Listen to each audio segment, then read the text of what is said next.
Personally, I couldn't care less what the gender of our leaders is. As long as the best person for the job is chosen, that is, people are chosen on merit, that's all I care about. That said, gender in politics has become a major issue. It's easy for some people to say, gender doesn't matter. Well, it does matter, in that males and females are not the same, both from a biological and a social perspective.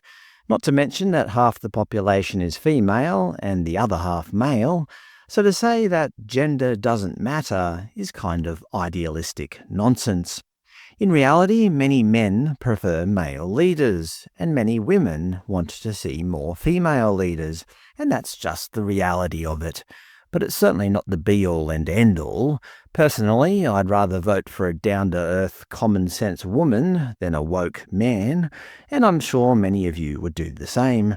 But it is interesting to observe what the Liberal Party, Australia's prominent right-wing party, has been doing this year regarding gender and leadership.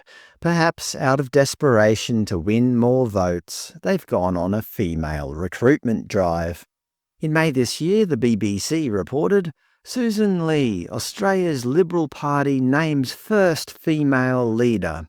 Just a few days ago, the ABC reported, Jess Wilson becomes first woman to lead Victorian Liberals, noting that she's a first-term MP. And now, in a pattern that clearly isn't coincidental, the New South Wales Liberals are joining in on the action. I'm ready to work. Kelly Sloan elected New South Wales Liberal leader, noting she's also a first-term MP. Remember what I said at the start? As long as the best person for the job is chosen, that's all I care about? One must question whether a first-term MP is the best person for the job. I wonder how many men have been elected leader within their first term. I would suggest it is extremely rare. The only notable modern example that I can find is Zach Kirkup from the Western Australian Liberals.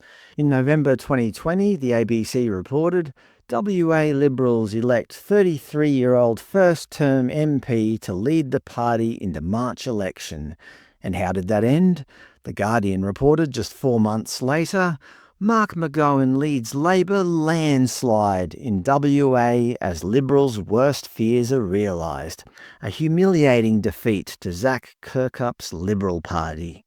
Yes, the first term Mr Kirkup led his party to a total wipeout and lost his own seat, the first WA leader to do so in 88 years. I mean, even our esteemed leader Anthony Albanese was first elected in 1996, not becoming PM until 26 years later.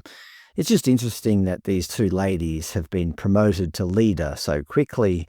Is it a mistake? I don't know. I guess we'll find out in the upcoming Victorian and New South Wales elections over the next couple of years. The new leader, Kelly Sloan, is actually the third female leader of the New South Wales Liberals. The first was Kerry Chikarovsky. After only a few months in the job, she lost the 1999 state election to Labor Premier Bob Carr in a landslide. The second was Gladys Berejiklian, who resigned as Premier after being investigated for corruption. Of course, Women's Agenda was excited by the recent news, reporting, New South Wales Liberals elect Kelly Sloan unanimously as leader. Kelly Sloan has been elected as leader of the New South Wales Liberal Party. For the first time, the party will have an all-female leadership team.